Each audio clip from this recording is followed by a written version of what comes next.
You're listening to the All Night Society, an actual play podcast brought to you by Queen's Court Games.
Well, that wasn't so bad, was it?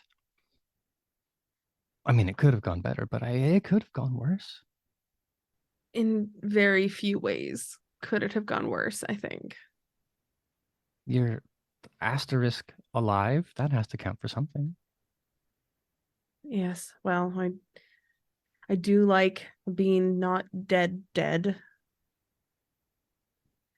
Well, anymore in Chicago, I'm beginning to doubt that, Miss LaRoux, especially as your adventures have put your unlife at risk more than once. Calamity, this is a bit more in your wheelhouse, at least the werewolf part, but even then, you're slightly more accustomed to violence than your Shamir friend. How are you holding up? I know, Kindred. I know at the end of the night we can't trust each other, but the fact that fucking Thin Blood was willing to sell out the city to the SI, I can't. Son of a bitch. It's a dark and lonely road when you are forced to choose to trust between a Thin Blood and a Tremere. Well, Storyteller, if I'm going to be honest with you, Ivy showed far more politeness to me than that bastard ever did. It is perhaps a credit to Ivy's upbringing that she has not succumbed to the more imperious nature of the pyramid. Well, I'd say Ivy is more improving her mettle. And as a whole, I've never had a problem with the Tremere. They're rather useful. As I understand vampire history, the entire Camarilla feels the same way.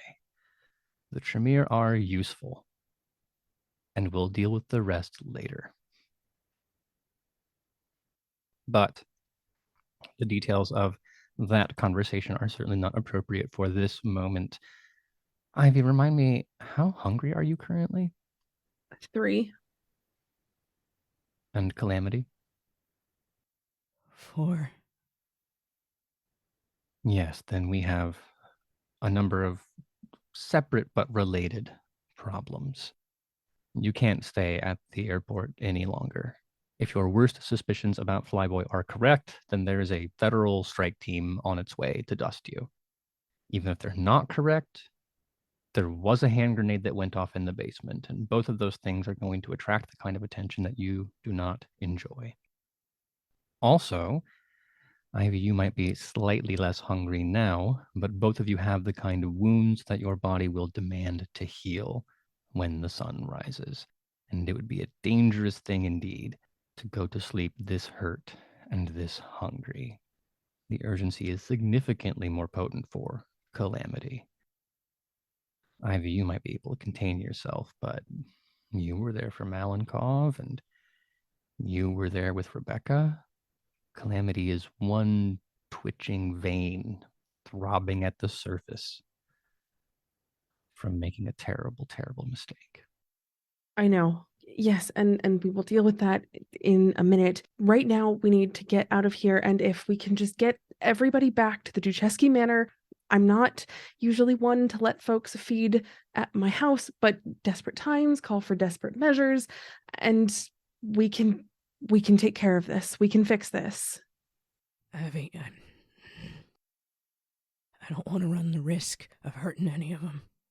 They're not people, if that's what you're worried about.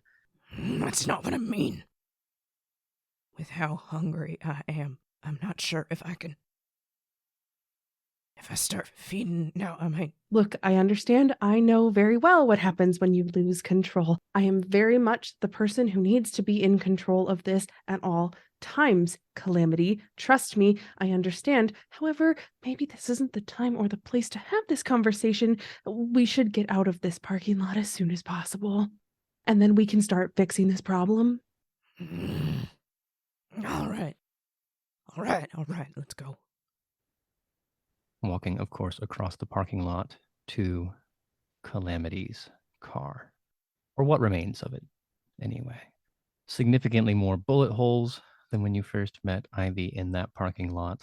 And if I recall correctly, -1 door. Yeah, honestly, I'm a little glad Martin's gone. He'd kill me if he saw the car like this. To say nothing of the cargo in the back seat. Because that is what Alex resembles in this moment. Cargo. Stacked firewood. I know better than to drive around with what is basically a cadaver in my back seat. Fortunately, I do have a sunbag. You never know when you traveling like I do. You might not get to shelter before the sun comes up. Of course. You of all people would travel prepared, but I don't think that's going to change the emotional hit when you get the plastic out. And as you're holding it over Alex Scott, you cannot help but be reminded of every scene from a movie when someone's zipping up a body bag. Alex isn't animated, for once. You've only seen him a few nights at this point, but there's always been something bubbly about him. His skin's still warm, lacking that waxy pallor of older vampires. And now he's pale, cold, stiff. And Ivy and Martin and Maya, when you look at them knowing what you know, you can see a vampire. But there's something about Alex that has always made you wonder. Except for now. Honest to God, I think the quiet is the worst part. And yeah, you're right, Storyteller. It's only been a couple of nights, but in those couple of nights, I have come to realize that Alex Scott rambles when he's nervous, and it's sweet. And I do hesitate for a moment as I start to put him into that bag. Hey, Cal. And I hoist the computer tower up and struggle to hold it in one arm as I reach out for the plastic. Look, can you take this and you can put it in the back of the car and I will handle Alex, okay? Yeah. Yeah, sure, I got. Yeah, give me that. I suppose it would be inappropriate for me to thank Ivy for jumping on that hand grenade. But the metaphor aside, does that make it any better? Because Ivy, yes, you're of course capable of an emotional detachment. But I'd like to call to mind one of the things Alex told you after Elysium. The prince said, he is your responsibility. And you took that to be a negative, like Alex would make a mistake and your life would be on the line. But now, as you take the tarp and stretch it over the back seat to cover up that smiling, joyful face, to cover up that ridiculous small horse t-shirt, Alex is your responsibility. Yes. I know. And he is my responsibility, which is exactly why I'm the one to cover him. And he's not dust, and he will wake up again. And I will make sure of that. Well, that outcome is predicated on your ability to get back to the manor safely. It would be unwise to travel via the highways, given the condition of the vehicle. Nothing else, that would be attracting even more attention. People calling in the tip line, talking about that car they saw that looked awfully strange considering what the news has to say about what happened at the airport. Calamity, you are survivalist enough. I think that would come intuitively to mind as you slide behind the driver's seat. Of course, Storyteller. Well, then it's only a matter of putting the key in the ignition, turning it over once, twice. Shit. Come on, Come on, baby, please, please, not right now, come on. The quiet rumble finally reaching your ears. And then to the road. If you're the kind of person who has extra time, you can take county highways around the outskirts of Chicago, driving through a few suburbs before cutting east towards the downtown core. It will, of course, mean traveling on more two-lane highways, the same kind of road that took you to the park where all of this started. But given the alternative, beggars can't be choosers. Of course not. And for once, I actually try to abide by the rules of the road. What is the mood in the car, the conversation, if any? I'm fiddling with Flyboy's phone. I need to get the SIM card out. So unless Calamity's trying to make any conversation to take her mind off things, I'm focused on this project right now. Sounds to me like silence is the order of the day. In that case, it may be easier to perceive what happens next. Ivy, your head's down in the phone. Calamity, will you roll wits and awareness for me? That looks like 2 successes. Not quite enough to see the car that pulls up behind you. It is an ordinary suburban sedan. Dark navy, we'll say, with civilian plates. But that does not change the fact that the man inside has a very keen, some would say encyclopedic understanding of 625 Illinois Criminal Code, which relates to the condition of motor vehicles. Neither does it change the fact that although he's not on duty, he has a firm commitment to upholding the law in his little chunk of the outskirts of the city. So it will be a bit late. You don't see him reach out from his dashboard to put the light on top of his car until he is within 50 or 40 feet of your rear bumper.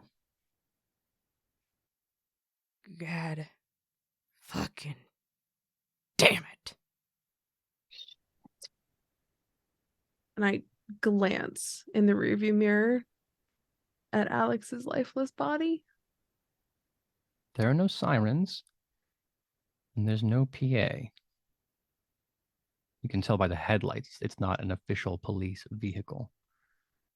Son of a bitch can't mind his own fucking business. But I know better than to cause problems, so I will pull over. Onto the shoulder, at least so to speak. The outside tires are going to actually come off the road into the grassy gravel adjacent the highway. He stops 20 feet behind you, headlights still on, light still whirling on the roof. The gentleman that gets out is wearing khaki pants and a polo shirt. You can tell he'd have sunglasses on if it were not the middle of the night. Calamity, you don't see a weapon on him as your eyes reflexively look towards the hips. If you had to guess, it's difficult in the dark, but you'd put him in his mid-30s, maybe early 40s.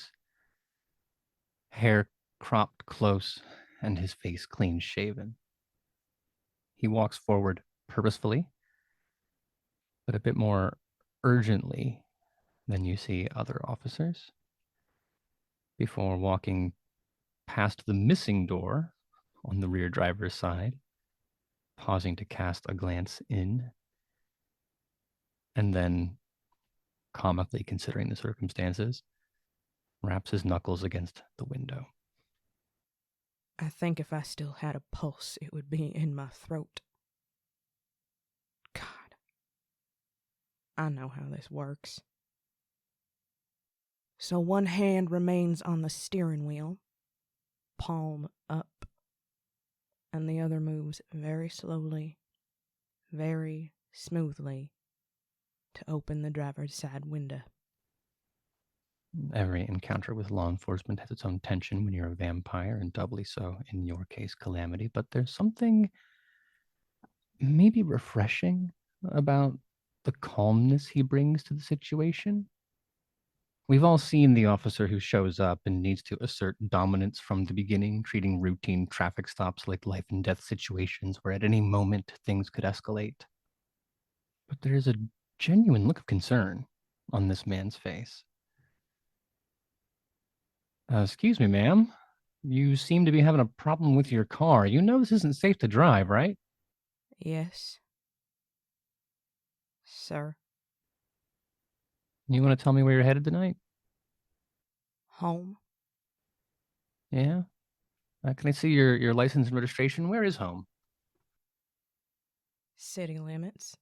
Am I being detained, sir? Oh, no, it's nothing like that.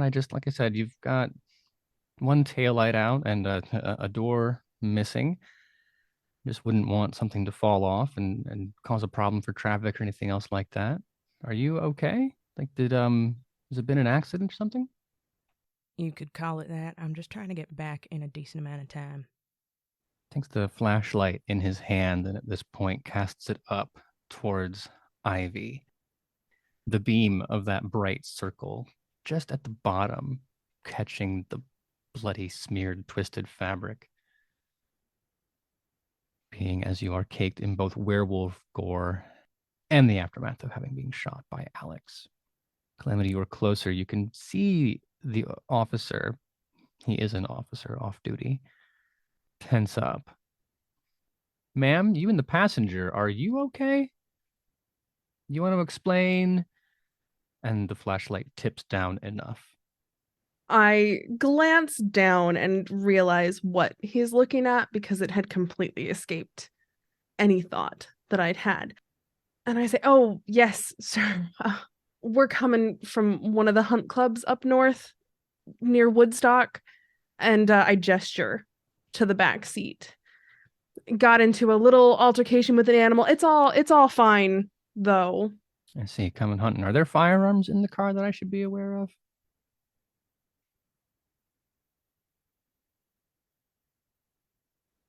Yes, sir. In the trunk, locked away. Okay. And if I were to ask, you'd have the correct permits for those, right? Of course. Mm-hmm. And what is it you said you were hunting? Buck, sir. The flashlight turns into the back seat and doesn't take an insight check to see the skepticism that washes over his face. I know that Ivy hasn't spent a lot of time in the wilderness, but something vaguely Alex-shaped does not gel with the Buck theory. The officer takes a step back at this point, creating just a little bit of distance between himself and the door. Okay. Well, I appreciate all of that, but this vehicle is not safe to drive. You mind if I call you all a tow truck? We'll get someone out here to take care of that. Is there someone who can come and pick you up? Because I can't let you keep on the road with this. You know, Storyteller, on the best of nights, being questioned like this in the dark on the side of the road is going to make me a little touchy, but especially tonight. With where my hunger is sitting and what we have just been through, it is something that makes my beast curl its lips and snarl. I don't like this. There is something about the cadence of his speech, the way that he stands. You know a cop when you see one. Everything about the way he approached the car, the fact that he has a light, all of these things point to a suburban sheriff's deputy, probably, or maybe a sergeant in a department with 15 people and 300 citizens. This is the kind of officer who makes a living catching people from out of town speeding through his jurisdiction and funding municipal projects with $200 speeding tickets. I would say that you understand kind of what was probably happening when he stopped you. Easy $300 fine for driving a vehicle like this, plus he gets to impound it, and then the city gets all that revenue too. That's how it started. But he has seen Ivy's wound. He has seen what's in the back seat. I'd hate to say it, Calamity, but you know that if he turns back and goes to that car, it's not a tow truck that he's calling, it's backup. I appreciate your concern, sir, as said. But I do want to make sure. You said we are not being detained? No, ma'am. As far as I can tell, you haven't committed a crime here. I just have to let you know that this vehicle isn't safe. And if you were to drive away in it, which is perfectly your right, that would be a crime. Look, I'm just trying to be helpful. I'm not going to write you a ticket. There's nothing going on here. Hell, I'm not even on duty. Just saw a car that looked like it was in trouble and trying to keep the road safe for both you and for other people. I don't want you to end up 20 miles down the road heading back to your house and then something goes wrong and then you're stuck out in the middle of nowhere. Well, I can appreciate you just trying to do your job, even though you're not on the clock right now, sir. But I promise I kept up on my AAA service. Okay. And they're on the way now? Should be. Mm-hmm. Well, now I'm a little confused because when I stopped you, you were just driving. Were you driving to meet AAA somewhere? Because normally they come to the side of the road to help you. Is there something going on here that you maybe want to let me know about? Questions. Men like this always asking fucking questions. He's looking to get you in that trap so he can say you lied to him. It's what they do, isn't it? Just another man on a power trip. Small dick, big badge energy. Takes a certain kind of man to pick up the badge. Some of them like to pretend. Pretend that they give a shit about that phrase stamped on the side of the fucking Crown Vic's serve and protect. I've seen what they can do. I've seen what they enjoy doing. All right, so how about the two of you just sit tight in the car here for a second. I'll go back. I'll call. I have a friend. He's get a tow truck out here. We'll get that sorted out. You can have his number. Call you an Uber or something. But I think this car needs to stay here for the rest of the night.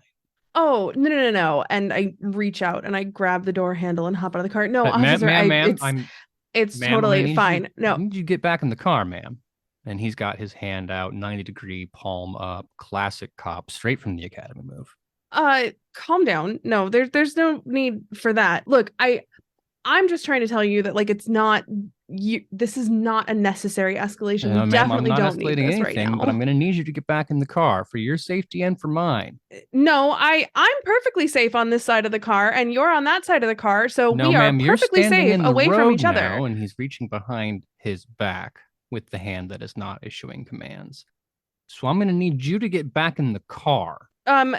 Well, also, I think it looks like you're reaching for something, and that actually makes me feel way more unsafe than standing in this. And I turn and gesture to the completely empty road, the no cars that are around us, sir. But you know what? If my safety, if me being in the road is really such a problem, and I'm actually going to start walking towards the back of the car, I will get out of the road. Walking to the back of the car where you said you keep the guns, which explains why the cop at this point draws the .38 revolver from his back holster and levels it at you. Ma'am, I'm going to need you to stop and put your hands in the air right now. You have told me there is a loaded weapon in the trunk, and for your safety and for mine, you will stay back. You will get back in the car. I never said it was loaded. I said there were weapons. I said I never said they were loaded. Do you want to argue? Or do you want to follow commands? At this point, we're getting past a traffic stop. You have told me there is a weapon. You are currently moving in that direction. I need you to... You told me to get out of the street. What do you want? All right. And at this point, the hand goes down, reaching to the belt for handcuffs, and he is walking in your direction. God damn it, Ivy. I didn't want to say anything. I didn't want to run the risk of running my mouth, so I've been sitting here white-knuckling the steering wheel because I know what happens in situations like this. And he keeps shouting, and he keeps asking questions, and he keeps making demands, and I am so fucking hungry. There's a lot going on for Calamity right now. I would like to think, I believe honestly in my heart of hearts that you have a level of self-control that will let you get through this situation. Maybe Ivy has a plan. She hasn't communicated it with you, but that hasn't stopped her in the past. Who knows what she has in mind? And I know I pulled the same shit barely an hour ago. That's true. Well, why don't you roll for frenzy and we'll see if you pulled the same shit again here. The beast wants to survive. It hates captivity. It hates being challenged.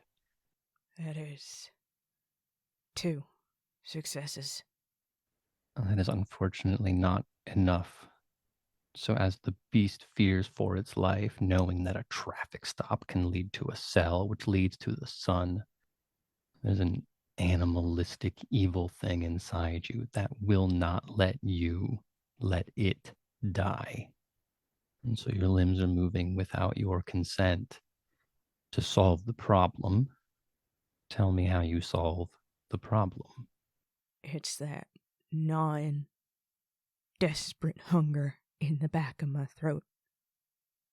And then it's the click of the door handle and the crunch of gravel under my feet. And then I've got one hand in the collar of that stupid polo and the other fisted in that cop's hair, and his neck is bared to me. And there is nothing like that relief, though. He doesn't even have time to swing the pistol in your direction. You're fast, supernaturally fast. In the milliseconds it will take him to realize what is happening, you will already be upon him. As you close that distance, why don't you roll strength and brawl for me? And because the beast is in control, you might want to rouse check, because it is going to summon the power of the blood as you do so. Well, I think it knows it's getting fed. That is a rousing success. Excellent. And then that is 7 successes. Ivy, I suppose this scene then makes the most sense from your point of view. There's a frozen moment where Calamity reaches for the driver's side door and begins to step out. And you see just the eyes moving first, looking left across the car to her. But at that point, she's standing up. Then you see the shoulder muscle twitch as he begins to rotate his body in that direction to issue a challenge. Frame clicks forward. Calamity's halfway there. He's got one foot turning on its heel to bring himself fully to face her.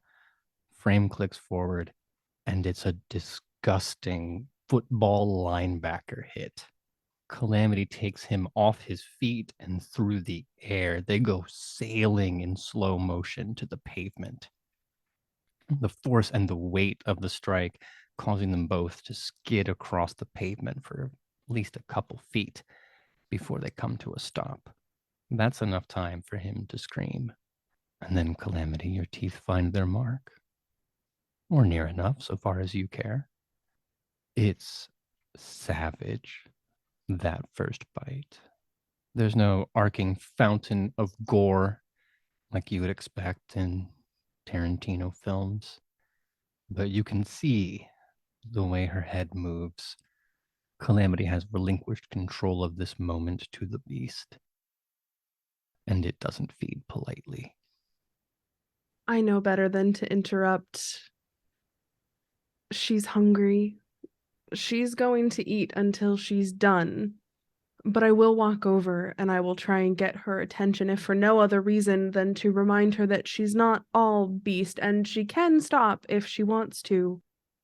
If she truly wants to. Well, there are 2 things that are going to happen as you do that. 1, Calamity, I'm going to need you to roll Frenzy. 0 successes. Yeah, that sounds about right. So whatever chance you had, Ivy, of calming the situation becomes apparent very quickly that is not going to work. Calamity is hunched over this body like a predator. And the scene that follows calls to mind a lion scaring off the predators that are circling its kill. What looks up at you from the neck of this man is not your friend. It is not Calamity. It is the wild and terrible animal that lurks inside every single kindred.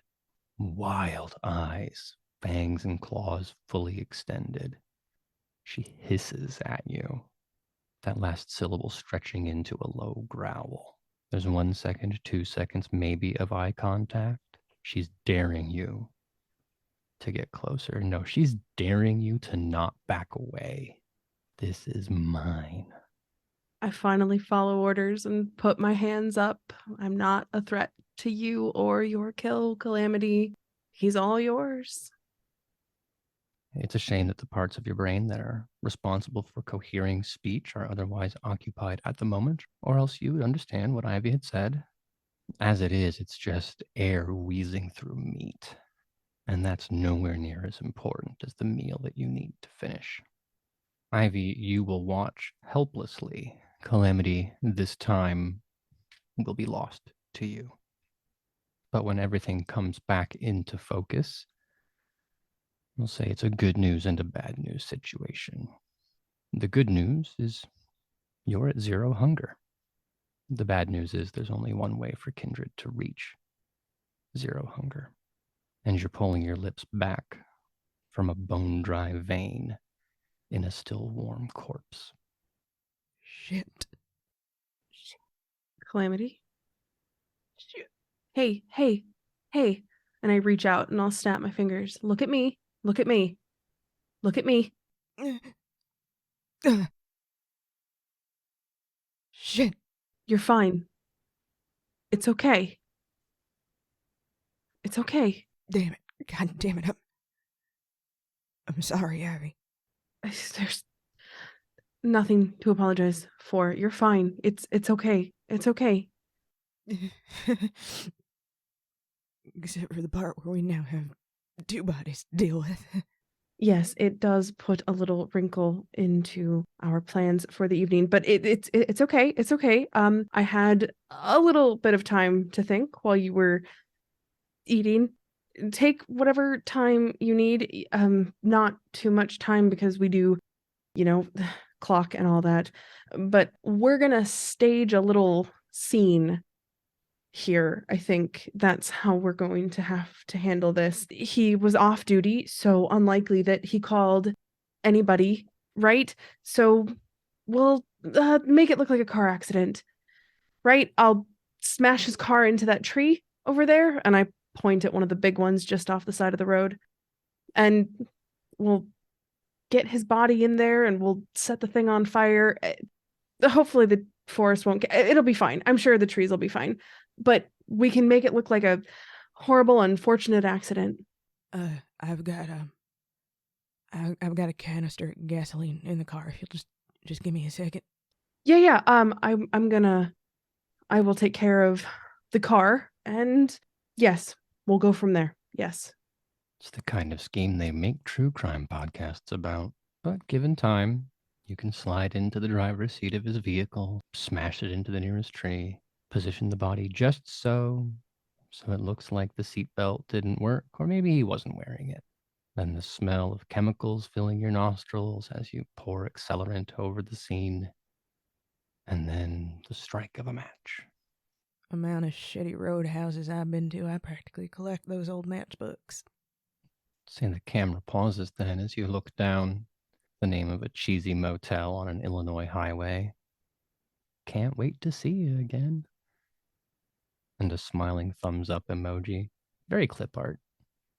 Standing in stark contrast to the burning car now sitting on the side of the road. I know that each of you have your own special relationship with sentiment, but if I can kindly suggest, it might be time to leave. Yeah, I don't need to be near fire anymore. Thanks. Thankfully, the remainder of the drive is uneventful, and you can arrive back at the Ducheski Manor, take the car, put it in the garage where no one will see it, and then go about the undignified business of unloading a computer, a SIM card, and a good friend. Abby, I'll get him. No offense, but I don't think you could hoist that over your head if you tried. No, I definitely can't. But I can take the tower. So I got that. Well, 1 hand grenade, 1 off-duty police officer, and 60 miles of backwoods highways later, we have finally arrived back at the Ducheski Manor. Cars and vampires full of holes, some of you more than others. I suspect patience is running thin, and the mood is anything but good. All that said, There's no safer place in the city of Chicago for either of you right now than the Ducheski Manor, so you seem to have earned a little bit of relief with the car pulling into the covered garage adjacent to this ancient house. What is the first thing out of your mouth as that door shutters behind you and you finally have a modicum of privacy, a modicum of defense against the outside world? Fuck. Yes, my thoughts exactly. Now let's get Alex inside. Yeah. Yeah. I'll pull the sun bag away and lift him up and get him indoors. Don't have to travel too far. As always, the dutiful revenant head of the Ducheski household is arriving at the door, leading just off the kitchen. You'll remember. Grigor stands looking bored at first, perhaps not bored, that usual servile but definitely possessed of his own motives face that you've grown used to over the last few months. But now, seeing what is obviously a torpid kindred, it might be, honestly, Ivy, the first time you've seen anything approximating emotion on his face, as his brow twists alongside his lip into a shape of concern. He's not so bold as to ask questions, but it's obvious he's curious. Yes, Grigor, I think that's quite enough, don't you? We need to get him upstairs and into his room, and if you could just do that as quick as possible, that would be great. He's still standing motionless, looking first at Calamity, and then at Alex, and then at Calamity, and then at Alex. I can follow you up if you like, Grigor. I think the face that he's making is less about permission seeking and more about being a very old man. I wouldn't expect someone of his stature to try and lug, well, this. Alex is a lot of things. Small is not one of them.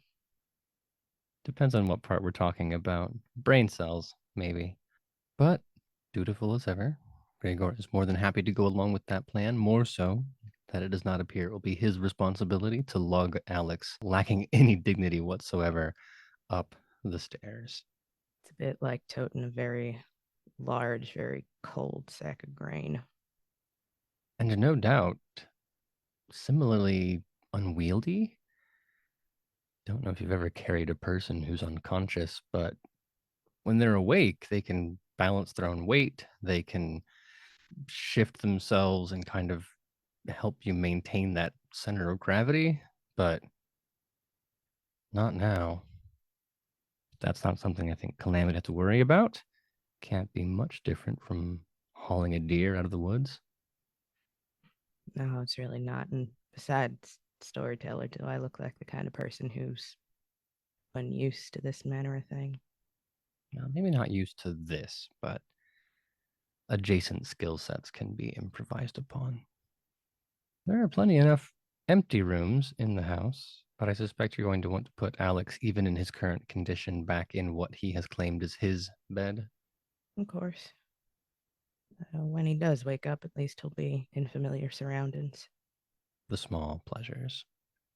Well, in that case, Grigor is happy to lead up the stairs, open doors when necessary, do what he can to assist without getting his hands too dirty. And you are able to deposit your Brujah friend in, quote, his bed, end quote. I do think at the very least I might try to get the ruined tactical gear off of him. It brings you face to face with just how badly things went. I mean, this is high-tech stuff. It wasn't cheap. Kevlar ceramic plates. It's a mess. And I'm sorry, but worse underneath. It's one thing to see torn fabric and shattered armor stained just a little bit with whatever vita his body tried to force into the wounds before he was pushed to torpor. But when you take all that away and you can see the gunshots and you can see the claw marks, you can see the dirt and grime from where Garou claws sank into the waxy pallor of his skin, and then the little black marks around each and every entrance wound. And I mean, God help you if you flip them over and look behind. They're always bigger coming out the other end. I think the injuries, though, aren't the worst part. It's that this stupid little man who, perhaps second to Anna among all of you, is the most full of life. The best reminder you have night to night that there's something more to you than a predator. And he's a corpse. It's as dead as he's ever looked. That even the warm and jovial Alex Scott, it turns out, is a vampire just like the rest of you. This is the risk. Dealing with the Garou. Doesn't make it any easier to see, though. Is this your first human body? Human in finger quotes, obviously. No. No, it's not. But it's been a while. And I'd venture a guess that it's one of the few you've cared about when it came time to see them like this. There wasn't a body for Martin. I just got the news. Didn't have to see what the Lupins had done to him, and this... I don't know which is worse. Well, if nothing else, you can find small solace in the fact that Alex is probably going to make it. The manor is the safest place he can be. The prince even gave him permission to stay alive. I would presume that you and Ivy could feed him so that night over night his wounds stitch themselves back together. It'll take some effort, but you can make him whole again. And I do intend to do just that. Told him he'd get out of this one way or another, so I am nothing if not a creature of my word. Wouldn't want to let him escape the curse that easily. Still so much more vampire stuff that he has the opportunity to learn. Curse or no, it is a whole new world for him. A lot left to see, a lot left to do. He hasn't even gotten to the good stuff yet. Well, don't beat yourself up too much. It's what I'm good at, storyteller. It's not the only thing. But transitioning to things that people are good at, Ivy, you're home, but I don't expect that means you're any less at work. Grigor and Calamity disappear upstairs. Are you following them? Or is there something else that needs done? Well, to be clear, there's always something to be done. I am never not thinking about work. Unfortunately, I am still a little peckish, so as Calamity and Grigor disappear upstairs, I call in one of the other Ducheski so I can have a small snack before getting to that work. As you said, Alex needs to eat, and I am the one who needs to feed him. The last thing we need is for a kindred to be bound to any of us. Creates a whole host of problems, and with my blood as it is, I know that I cannot. So once I have my snack, I ask the other Ducheski to grab one of my silver goblets, and I'm going to slice my own arm and pour some of my own Vita into it to start that process. I'm curious as to why you would choose to be the middleman. Would it not be just as nourishing to cut the Ducheski open? The Ducheski are, well, to put it frankly, they're incredibly frail so far as appearances go. I'm sure anybody with eyes can see that. But also, the Ducheski are mine. They're the Tremors. They're a closely guarded revenant family, and I'm not interested in putting their lives on the line in that way. There's a lot going on in their blood, and I'm not going to do that. Playing food tester, then, in a way. God knows what Abraham Dusable's done to that, Vida. At least you can filter it through yourself and keep Alex safe from whatever is happening inside those ancient Ducheski hearts. Exactly. The Ducheski were bred for their service, essentially. And while they are loyal to the Tremere, I do not know what goes on inside them fully. No, those are mysteries and secrets kept quite close to the chest of the few who know them. Well, thankfully, you have 3 at your disposal, 1 of which is busy, but 2 of which can provide their blood. More than enough for both of you. Given the occasion, I would expect you will not drink to excess in either case, which would mean 2 points for you and 2 points for Alex. Split between the other Ducheski, of course.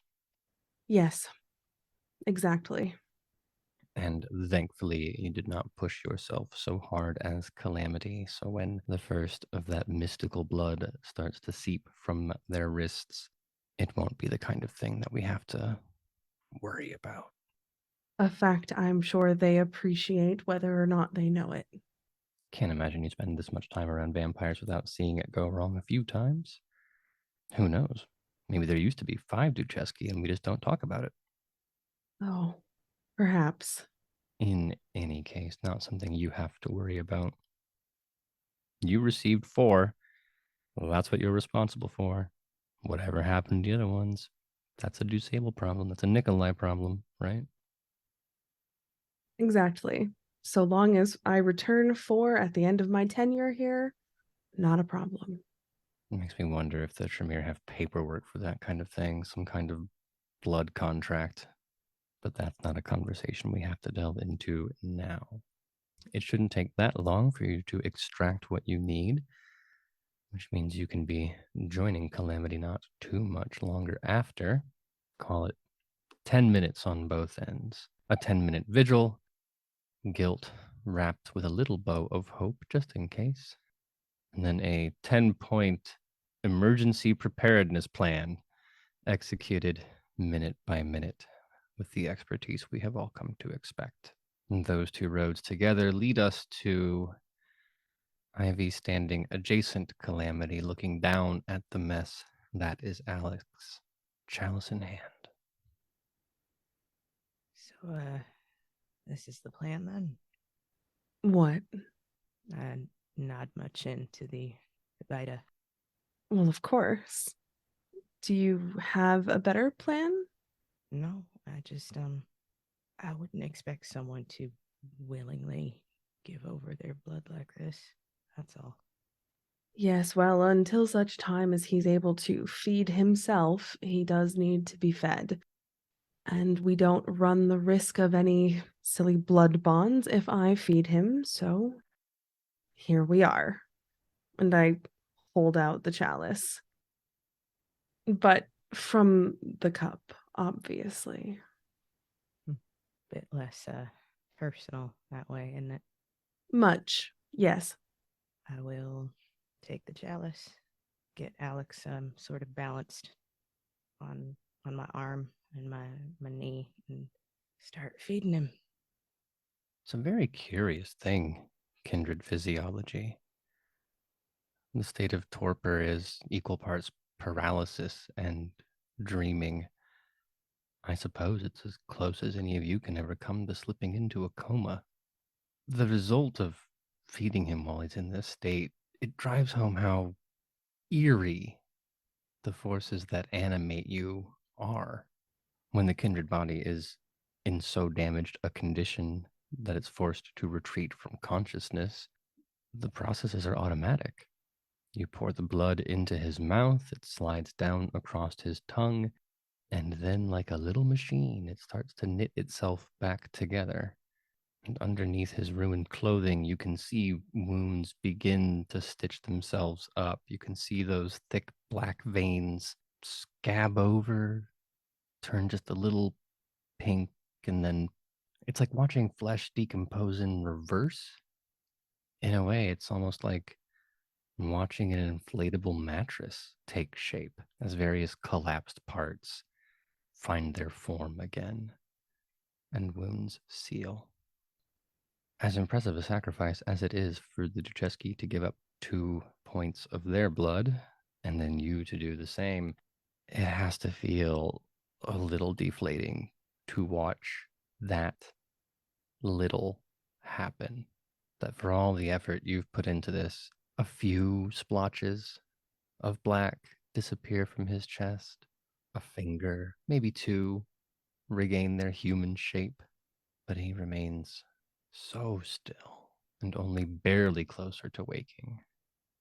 It is a little upsetting, but at the same time, it does confirm the strength of his blood. Small victories. It's a start, isn't it? Yes.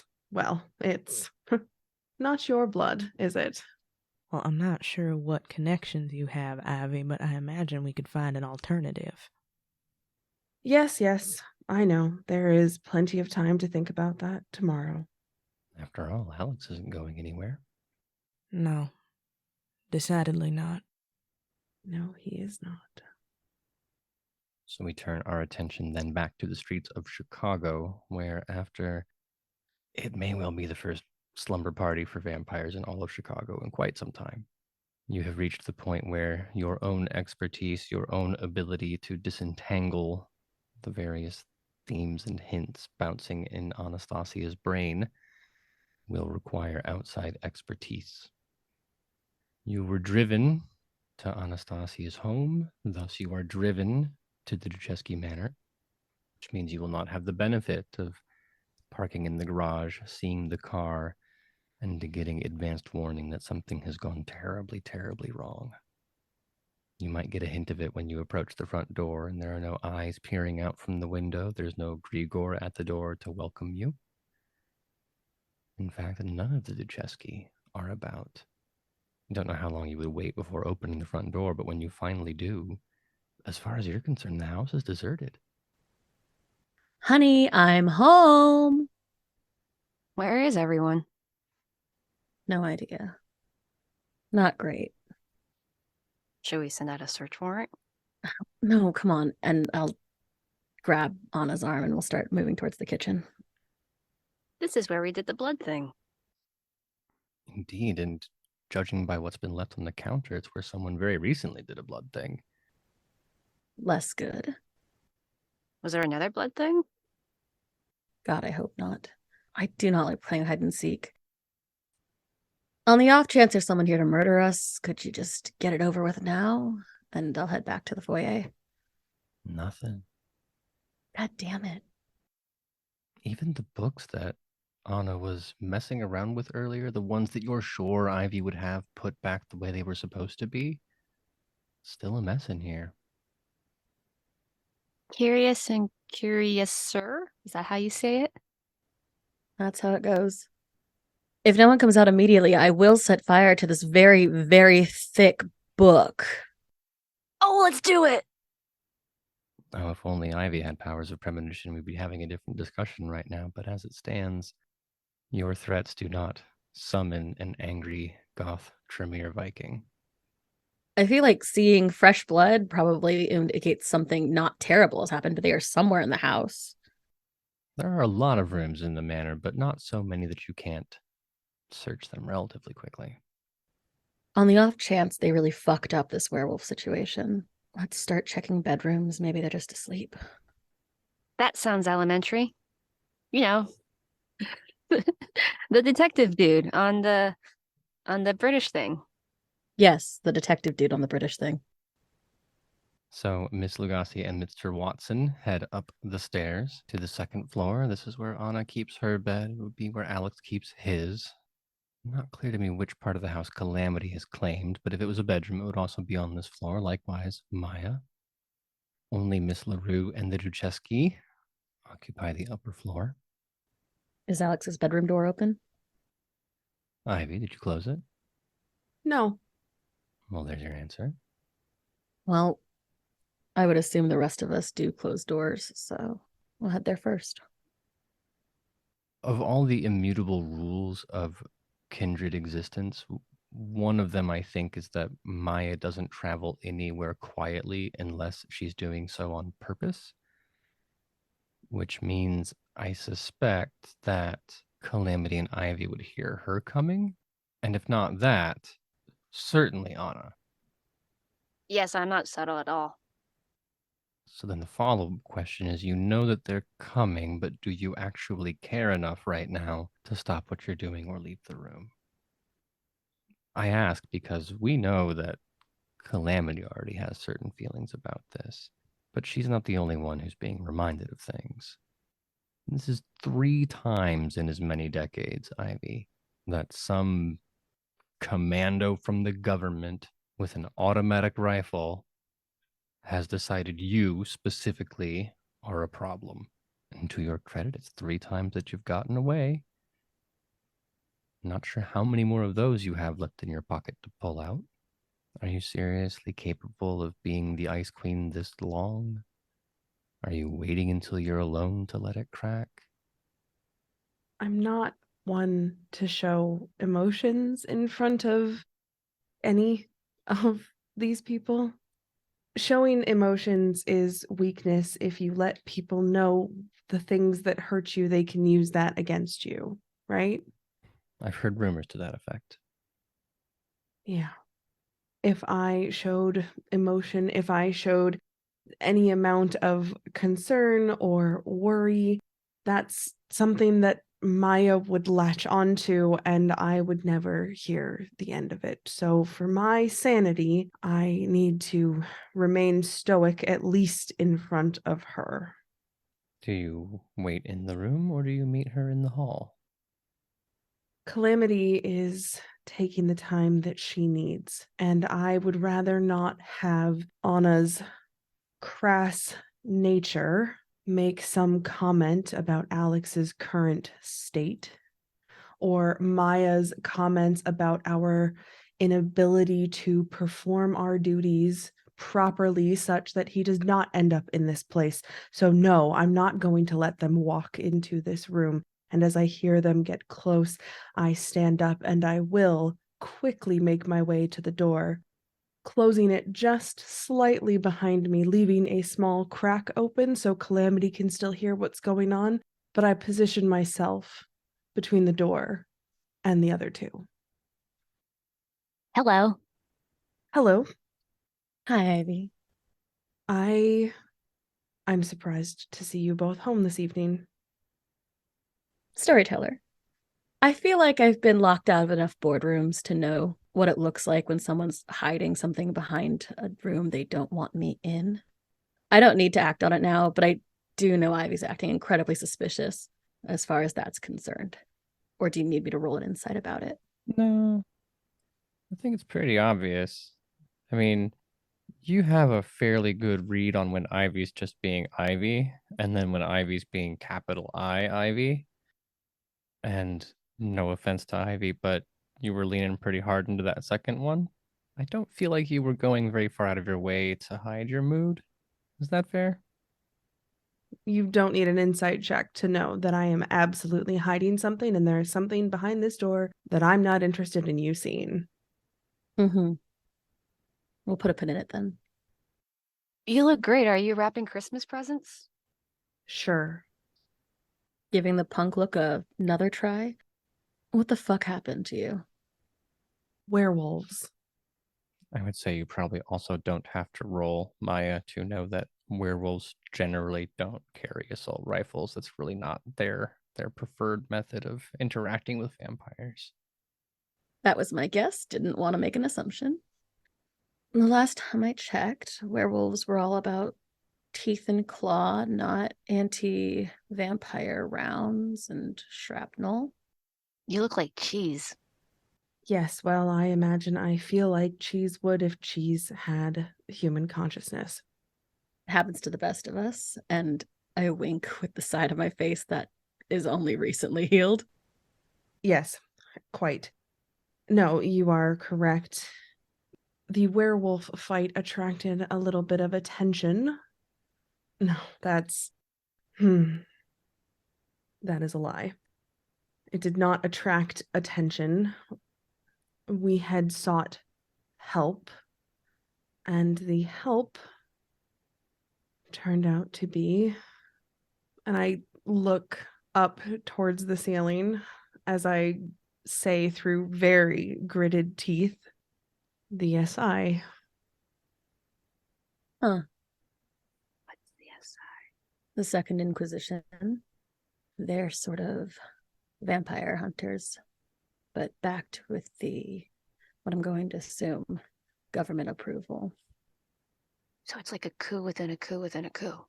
No, it's more like bad history coming back to repeat itself. Who'd you ask for help from? I know it is impolite to eavesdrop, but I did leave the door open so I could hear, and I could hear the subject that is being discussed, and I will set Alex down, get him comfortable, and, I guess peek my head out and say hello. Are you the present? Am I the what now? The present that Ivy was wrapping. No. I thought you were wrapping presents. Kind of give Ivy a sidelong look. There's a little bit of what the fuck behind my eyes. I just shake my head. Oh, I've ruined Christmas. Sorry. I wouldn't say that, sugar. Hello. Another stray? Not a stray. The help that Rosa Hernandez promised. But the one not linked to the SI. Yes. Obviously. Okay. If that's the Rosa help, what is the help that got the SI involved again for the second time? I feel like once I'm okay considering an oversight or a coincidence maybe, but 2 is a lot. 2 is a lot in a place that didn't have it before. Maybe 3 for you, I think. Maya, and I'm trying to stay as composed as possible right now. Now, I may not know Ivy terribly well. It's only been a couple of nights. But at the very least, I have learned her need for control at all cost. So as I'm standing here watching that control start to crack, I imagine I'll step forward, very carefully touch her wrist and say simply, "We asked for help from someone in the kindred community, and they called in the big guns on us. We got screwed." And who was in the community that called in the big guns? Would be that stupid. That lovely thin-blood gentleman at the airport. Flyboy was a thin blood. Fucking course. Yeah, thin blood and a fucking traitor. Thin blood and a fucking traitor. Huh. Yes. Well, he was a traitor. He's not a traitor anymore. I really, really hope that means what I think it means. I gesture at Calamity's chest. Yeah, no, this is a great story, all of this. I will tell it to you later if you want. Also, hi. You can call me Calamity. Hello. I like stories. I'm Maya. And this is Anna. Speaking of, where's the baby? Asleep. It's a little early for bedtime. I lock eyes with Maya. No, Maya, he's asleep. He took a beating from the LaRoux. He took shots from the SI. He'll be okay. Just, has to sleep it off. I'm not thrilled with thinking about the amount of aggression that would put down a baby Bruja. But he's not final death, is he? No, he's not dusted. And for that, I think we are all very grateful. Thank God. In that case, you killed Flyboy. In fairness, Flyboy killed himself, in a manner of speaking. And he technically tried to kill us first. Yes, which is how he ended up dead. And the SI, do you think they got enough of a good look at you to worry about that? Not you, Ivy, you're already a problem, but then I nod at Cal. I honestly couldn't tell you. I had more pressing concerns on my mind. And we'll put that on a problem for later, along with all the other problems. Yes, well, there are plenty of things to worry about. But I hope that your time is a little less eventful from top to bottom. It was so eventful. We had a sleepover. It was a lot of fun. You guys weren't invited. Sorry. I look at Maya with a small smile forming across my lips. A sleepover? You could say that. Anna, tell me, what was your favorite part about the sleepover? We watched the mermaid movie and we drew stuff and we talked, and it was the best day of my life. I clap my hands together and bring them up to my chin. A mermaid movie? That sounds so fun. Was it fun, Maya? Oh, so much fun. I went looking for Anna's link to her dad. Oh yeah, that part wasn't that fun. I was like shaking my head vigorously at the first part, and now my shoulders are slumped over and I look a little bit more dejected. I drop my hands and the smile at the mention of Newberry. I see. Well, what did you discover? I can honestly say I have no idea. It's weird. It's haunted or something. It's not haunted. That's insane. There's drawings downstairs. I don't really know what to. We have pieces. We have pieces, which is actionable. We can do something with pieces. I just don't know what to do with them yet. And as resident goth chick, I figured you would be useful in untangling that bullshit. Maybe change your shirt first. I let out a very small, genuine chuckle. Yeah, change of clothes. Not a bad idea. I'll meet you downstairs. As I'm watching this conversation happen, it feels like I'm missing a couple of parts here. I don't want to intrude if this is coterie business unless you need an extra set of eyes. Eyes are always good. I don't know what we need yet. Well, all right. Although I kind of look down at the ruined everything that is my torso. I should probably change my shirt and get some of the shrapnel out of my belly. I'm just gonna. It's not a bad idea. Yeah. Well, let's reconvene in the kitchen in 10. Sure. Great. And I'm sure it goes without saying, but, and I glance at Anna, I'm going to say it anyway. Alex needs his rest, so unless you absolutely have to go into his room, best to keep the door shut, okay? My shoulders are still slumped over from before, and I just mumble okay, and my eyes don't meet Ivy. I take a look at this other youngin', and I try to give her a smile, and I say, "Hey, he's gonna be fine. Just needs a little bit of time to knit himself back together. That's all." Okay, I have glue in my art supplies if that's helpful, but also I know that Ivy can teach him how to heal, so I guess he'll be okay soon. Of course he will. He's in good hands. Don't you worry none, sugar. That, I think, depends entirely on who you ask. But we can set that question aside as Anastasia and Maya head downstairs for the kitchen, as Calamity and Ivy retreat to their respective quarters to change out of their battle-weary threads and into something a bit more appropriate for investigative work. And so we, as discussed, reconvene, I believe is the word you used, in the kitchen. It's a little amusing. We know for a fact this building has an actual office, and it has actual libraries and meeting rooms, but we've chosen the kitchen, and I like that simple, down-homey energy that we've injected into this home. Weird way to describe Calamity, but sure. I am sitting on the countertop just because that is who I am as a person.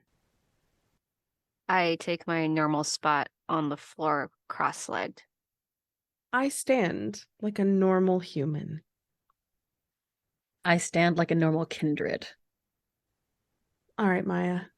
You said there were drawings? I take the drawings that Anna made of the last couple of nights and spread them across the counter. I didn't sign them yet, so they're not like super complete, but I did these yesterday. I take a look at the three. Who are the ghosts? Are they supposed to be somebody? It's me and Maya. We're hanging out and having a good time. I glance at Maya again. Look at how much fun you're having. I don't know why you think I am incapable of fun. I think that's a you problem. Okay, so these are lovely, Anna, but Maya, I'm not quite sure why you think they're relevant. After we went to Lakeshore and whatever happened, I was trying to see if we could inspire Anna to do something that would be more indicative of the situation, and this is what we got. Okay, like some sort of art therapy. Yes, like some sort of art therapy. I go from painting to painting, and then I turn to Anna. So what happened? I hesitate before answering, and you can see that I'm clenching my hoodie really tightly at the bottom of the garment. I'm tight-lipped like I was with Maya before, but I do manage to say, something happened that's never happened before, and for the first time ever, I think my dad was mad at me. Mad at you? Why would he be mad at you? I think maybe I didn't do what he asked. What did he say? With that answer, my mouth opens, but nothing comes out, and I instead say, I don't want to talk about it, but I think I'm in trouble. Okay. I glance to Maya and then back at Anna. I need you to tell me what's going on so we can help you, Anna. I know you don't want to talk about it, but we can't help you. I interrupt Ivy, and I just start with a big torrent of just, I think he wanted me to swim, but I didn't know how to swim, and he was mad that I didn't learn how to swim fast enough, and then I felt like I didn't know what he wanted me to do, and I'm just like tripping over my words, and I don't know how I can learn to swim fast enough and then make him happy, and I don't know, and I just repeat the I don't know, and I start crying and bawling on the floor. I don't know how to handle the emotions. I crouch next to Anna and put my hand on her back and give Ivy a pointed look. I'm interested, Calamity, what you're making of all of this. Feelings are about as much your strong suit as they are Ivy's, although for very different reasons. Nevertheless, the room is full of them. Well, no offense to Ivy, but I think my discomfort is less marked than hers. But what I see is a very young kindred who is very upset and very afraid. And I know I don't have the full story here, and I doubt I will ever get the full story here. Shit. I'm not even sure how long I'm going to be in this house. But I will hop down off the counter and crouch next to Anna and say, hey, I imagine you're doing all you can. I sniffle and I look up to her and I say, do you think if I cry enough, I'll be able to swim? Oh, sugar. Yeah, it's possible. But you're just as like to drown yourself first. So, will you cry if you need to? But then you're gonna have to pull yourself back together sooner or later. I turned to the drawings that I had made. I hadn't even really touched them since Maya took them from my place. And I traced my hand over the last one around the shape of the glass bottle. And then I touched the Vita. I think I'm supposed to save my dad. At this phrase, I lock eyes with Maya again, because I know that's not what Maya wants to do. I look at Anna. Maybe we will. I stand up and I start to pull Ivy back into the hallway. Excuse us. Yeah, just a moment. I'm not sure what the connection is with Newberry, but I don't know that it's one way, if that makes sense. Are you thinking he's using her like a beacon or something? I don't know. I know that he was able to affect her in a way that I've never seen anyone do. I've never seen anything like it. Storyteller, with my experience with the occult and things of that nature, based on everything that everybody said, would this be something that my occult knowledge may have come across? No, this is fucking weird. It's really weird. It's like Malkavian weird. I mean, blood magic can do a lot of things. It's possible that somewhere in some chantry basement there's something written down about this, but I mean, what are the odds that Newberry had access to it and could get it? And then how does Anna fit into all of that? And no, doesn't seem like it should be a thing that can happen. Right now, we don't have any other leads on what's happening with Newberry beyond Anna. And the worst case scenario I can think of is that she's wrong and we waste a couple days looking and following whatever we get from her, however we need to do it. Where do we even begin? The drawings are a start. The drawings are a couple ghosts in a boat and a bottle covered in Vita and a whole bunch of nonsense. Is it? I will walk back into the kitchen now, not before bobbing my eyebrows at Ivy. I'm really hoping she understood the two-way connection. And if she didn't, well, fuck me. As Maya turns to leave, I will grab her shoulder quickly and lean in and say, Anna wants to find her dad and save him, and I know that that's not your game. So what is your plan? Let's just find the body. You know that there will come a time where you have to make a decision that Anna may not like. Well, then I'm very lucky Alex will be up in a few days now, aren't I? I let go of Maya's shoulder. Heading back into the kitchen, there's got to be some connection within the drawings. If Jason wants Anna to find him and help him, he might be leaving clues, right, Anna? I look up. I'm still holding the drawings in my hand. My dad really, really likes puzzles. He taught me how to play a lot of them, like my cat's cradle. Well, what kind of clues do you think he would have left then? All three of these drawings look like they have one thing in common. Like even this one that's more abstract, it sort of looks like bubbles. Maybe we start with something with water? Are you guys going to help me find my dad? Absolutely. I get the biggest smile on my face. The same one that you saw the slumber party, and I just completely light up. Well, if we're thinking water, obviously the lake. There's the Chicago River, which is no small amount of land to cover. The reservoir.